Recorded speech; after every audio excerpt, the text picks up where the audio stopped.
So far, we've seen Jinwoo in the middle of the job change quest. After a fierce battle, he defeats with great difficulty. Just as he thinks it's over, he's ambushed by an army of soldiers.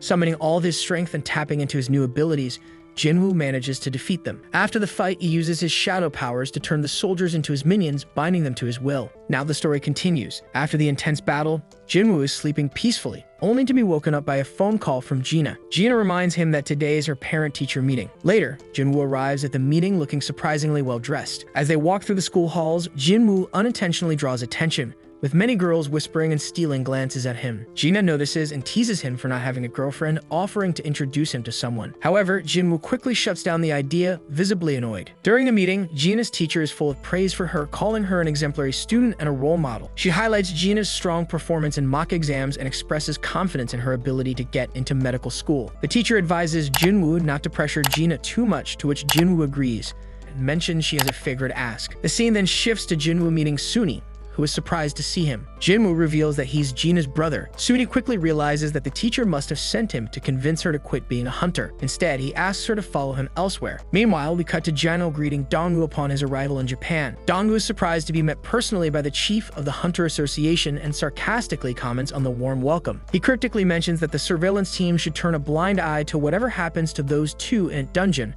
revealing his intent to eliminate Jinwoo and Leo. Elsewhere, Field Master Choi and his team are seen unloading monsters from a chopper. These creatures were taken from Mijujo Island, and Choi briefs the chairman of the Hunter Association on the situation. The scene transitions back to Jinwoo, who meets Sang. Surprised by the sudden call, Sang remarks how rare it is to hear from Jinwoo. Sang also notices Song Yi with him. Jinwoo apologizes for the unexpected request, but Sang assures him it's fine, though he's curious about Jinwoo's interest in observing their training. Sang points to a nearby gate, explaining that it's a newly emerged S-rank gate. As they discuss, an impatient man interrupts, rumbling about the delay and complaining that they should start the raid already. Jinwoo looks at him curiously. Sang introduces the man as Kim Cha, an A-rank hunter and the tanker of the team. Sang adds that Kim Cha is the leader of the assault team, but it's clear Kim Cha isn't happy about having E-rank hunters tagging along. Jinwoo isn't thrilled about the large group, as his main purpose was to show Song Yi the harsh realities of dungeon raids. With so many participants, however, he worries the experience might be diluted. Sang's assistant then advises Jinwoo to stay on the sidelines and let the newcomers gain practical experience.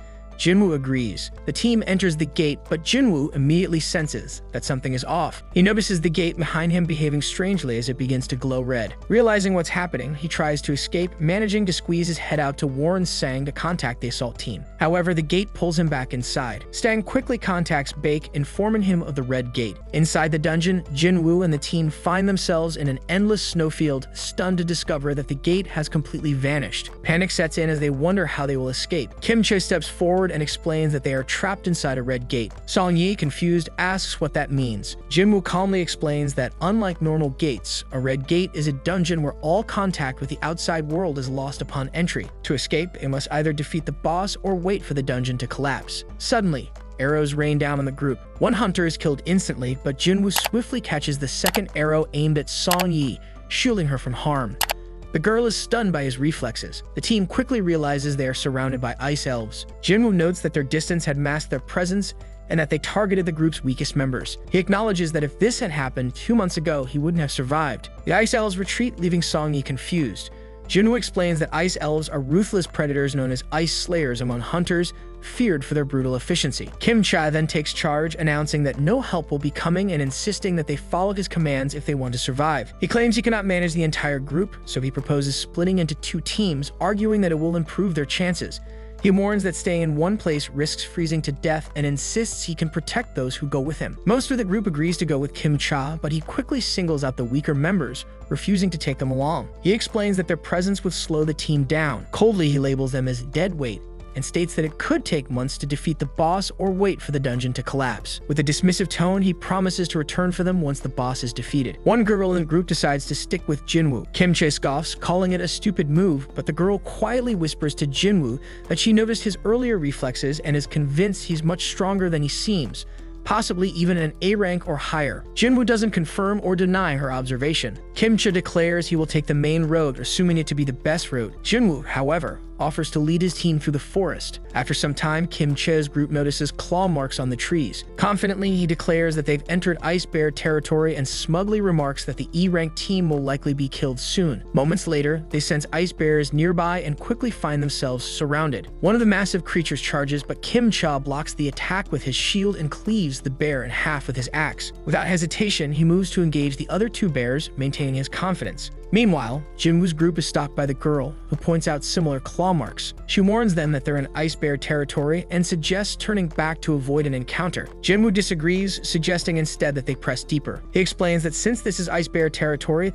they'll only need to worry about the bears, which are weaker than the elves waiting outside. The girl thinks it over and realizes Jinwoo is right. No other magical beasts would enter this area due to the ice bear's dominance. As they move forward, the air grows colder. Jinwoo pulls coats from his inventory using subspace magic, handing them out to everyone. The group is amazed by his ability and puts on the warm coats with gratitude. Still puzzled, Song-yi asks Jinwoo who he really is. Jinwoo avoids the question, reminding her that he brought her here, so it's his responsibility to protect her. He requests that she and the others not ask further questions. Just then, a massive ice bear emerges from the shadows. Jinwoo steps forward and changes his title to Wolf Assassin as he prepares for the fight. Meanwhile, outside the dungeon, Baek observes the ominous red glow and concludes that this gate is bad news. He doubts that anyone but high-ranking hunters could survive. He places his hopes on Kim Cha, believing his rank might give the assault team a chance. However, Sang informs him that in addition to the official assault team, others entered the gate, including Jinwoo. At that moment, Dongwoo arrives with Jenel. Baek is visibly displeased to see Dongwoo and questions why he's here when he's supposed to be in America. Dongwoo ignores the question and instead challenges Baek, asking why an E-rank hunter was allowed into the gate when he isn't even part of their guild. Dongwoo makes his intentions clear as tensions rise. As Dong continues speaking, it becomes clear he is referring to Jinwoo, leaving Baek wondering how Dongwoo knows him. Dong scoffs at the red gate, lamenting that Jinwoo will likely die inside before he ever gets the chance to meet him. Jenel, observing Dong's frustration, muses that Jinwoo is fortunate to be inside the gate. Inside the gate, Jinwoo finishes off the last of the ice bears, earning another level up. His team, along with the girl who stayed with him, are left stunned, wondering who he really is. However, Jinwoo remains tight-lipped. Later, the group gathers around a fire to eat roasted bear meat. They are astonished that Jinwoo managed to take down so many ice bears on his own. The girl warns the group that they can't afford to relax just yet, as the lair of the monsters must be nearby. Song-yi, on the other hand, is baffled by Jinwoo's behavior. She questions why Jinwoo has gone out for exercise after dinner, even though he just fought such an intense battle. She remarks on how strange he is, and the others agree. Elsewhere, we see Jinwoo standing outside the lair of the ice bears, ready to test the strength of his shadow army. He summons them, watching as they charge forward into the lair. The shadows easily cut down the bears, but some of the creatures fight back fiercely, managing to tear apart parts of the shadow army. However, the shadows regenerate quickly using Jinwoo's mana and return to the fight. The mages in his shadow army provide excellent support, casting powerful spells from a distance, though he notes that maintaining them consumes a significant amount of his mana. Suddenly, the massive boss of the ice bears emerges. With a single devastating attack, it wipes out Jinwoo's entire shadow army, draining a large portion of his mana in the process. Left unable to regenerate his soldiers, Jinwoo summons Igris.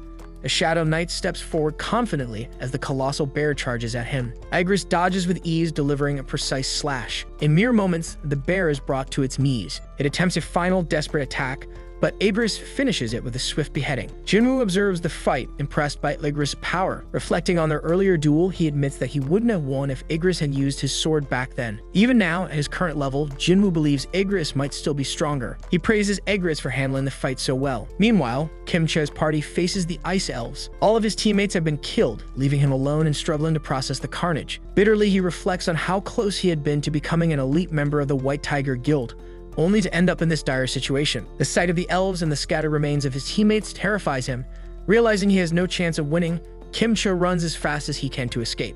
Jinwoo stands victorious over the Death Bears, showcasing his immense power as a necromancer. With a single command, the fallen beasts rise again, transform into Shadow Bears, and join his shadow army outside the portal. Jinwoo explains that while only 3 hours have passed outside, the strike force trapped within the Red Gate has endured 3 long days. Red Gates are notoriously dangerous, and Dong-su presumes Jinwoo must already be dead. However, Jin-su stops Dong-su from leaving, demanding to know why Jinwoo is associating with the White Tiger Guild. Jin-su explains casually that Jinwoo is merely an acquaintance, and that he wanted to observe a C-rank mission. Dong-su accepts this explanation but remains suspicious, knowing Jinsu has a knack for discovering new talent. Tensions rise as Beck intervenes, transformed and serious, demanding Dong Su stop his aggression. Their battle threatens to spiral out of control until Jinsu steps in, his mere presence strong enough to halt the fight. Dong Su is impressed by Jinsu's power but remains skeptical of Jinwoo's capabilities. Meanwhile, back in the portal, Kimwoo stumbles upon the mangled corpses of the Death Bears. Horrified, he wonders how such powerful beasts could have been defeated. Trembling, he realizes Jinwoo and the other hunters he abandoned couldn't possibly have accomplished this. Fearing the Icy Elves, he retreats into the forest. Outside the gate, Jinsu assures Dong Su that Jinwoo was thoroughly evaluated 2 months ago and is, without a doubt, a mere E rank. Dong Su isn't convinced, suspecting Jinwoo being involved in the death of his brother and possibly working with another suspect, the wealthy young hunter Yu. However, Dong Su's musings are interrupted as he's called away, leaving Jinsu to quietly reflect on how little anyone understands Jinwoo's true power. Inside the portal, Jinwoo's group rests by a fire equipped with weather gear, blankets, and food. Kimwoo, enraged by his own team's lack of resources, confronts them, accusing them of hoarding equipment and blaming them for his party's deaths. Kimwoo's anger peaks when no one confesses and he resolves to eliminate them all, but just as he's about to act, Jinwoo suddenly appears. Kimwoo's fury turns to shock as Jinwoo scolds him for blaming others for his own failures. Jinwoo quickly senses more trouble. A lurking group of icy elves watch him from the shadows. Commanding them to drop their stealth, the elves oblige, intrigued by Jinwoo's strength. Their leader marvels at Jinwoo's ability to speak their language, which Jinwoo attributes to his mysterious system. The elven leader, Barca, reveals that the elves are driven by a voice commanding them to kill humans, though strangely, this voice is silent when it comes to Jinwoo. Uninterested in negotiating, Jinwoo challenges Barca directly, initiating a fierce battle. Barca defends himself skillfully, proving to be a formidable opponent, and Jinwoo realizes the elf is stronger than anyone he's faced before. Summoning his shadow army, Jinwoo attempts to turn the tide, but Barca's forces inflict major damage. While Jinwoo's army is immortal, regenerating them drains his magic power, which will eventually run out. Determined, Jinwoo devises a plan and summons stronger soldiers to aid him. Barca, impressed but overconfident, taunts Jinwoo only to be caught off guard when Jinwoo calls down a massive meteor, temporarily stunning him. Meanwhile, Kimwoo regains consciousness, seething with hatred for Jinwoo, but Jinwoo predicts his movements and traps him, turning him into a shadow soldier. Naming the new soldier Iron, Jinwoo bolsters his forces and launches another attack on Barca. The battle reaches its peak as Jinwoo, Iron, and Aegis take on Barca together. Despite Barca's overwhelming strength, Jinwoo's strategy and teamwork begin to turn the tide. At a critical moment, Barca is horrified to see that Jinwoo's shadow army has completely wiped out his elven forces. Cornered, Barca refuses to surrender, but Jinwoo's relentless onslaught proves too much. With Iron delivering the final blow, the battle comes to an end and Barca falls. Jinwoo attempts to extract Barca's shadow, but after 3 tries, he fails, leaving Barca's body lifeless. Despite the victory, Jinwoo reflects on the toll of taking human lives, realizing this is the 3rd time he's had to do so. As the portal closes, Jinwoo emerges, much to the shock of Beck and his guild. Beck demands answers about the missing hunters, but Jinwoo reminds him that he saved the surviving members, earning Beck's reluctant respect. Beck becomes intrigued by Jinwoo and orders his guild to recruit him at any cost. Later, Jinwoo drops off Saeed, who thanks him for everything and looks forward to their next meeting. Jinwoo, still disappointed by the lack of rewards for his efforts, resolves to continue growing stronger. His encounter with Barca leaves him with questions about his mysterious powers, but he pushes forward, determined to uncover the truth behind the system that governs his life. And here episode 1 ends. Don't forget to like, share, subscribe, and watch another videos in end screen.